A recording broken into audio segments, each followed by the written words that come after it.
প্রতিটি রাষ্ট্রের যেমন একটি প্রতিরক্ষা ব্যবস্থা থাকে, যেন বহিরাগত কোনো শত্রু দেশে প্রবেশ করে দেশের কোনো ক্ষতি করতে না পারে, ঠিক একইভাবে আমাদের বডিতেও কিন্তু একটি ইমিউন সিস্টেম বা প্রতিরক্ষা ব্যবস্থা রয়েছে।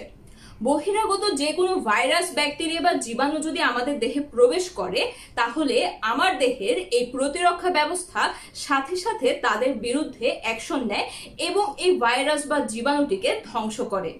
এই ইমিউন সিস্টেম বা প্রতিরক্ষা ব্যবস্থাটি আসলে তৈরি করে আমার বডির শ্বেত রক্তকণিকা অর্থাৎ হোয়াইট ব্লাড সেল।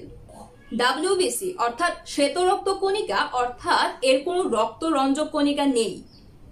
প্রতি ঘন সেন্টিমিটারে এই ডাব্লিউবিসির সংখ্যা ৭,০০০। কিন্তু কোনো কারণে যদি আমার বডিতে কোনো ইনফেকশন হয়, তাহলে কিন্তু ডাব্লিউবিসির সংখ্যা বেড়ে যায়।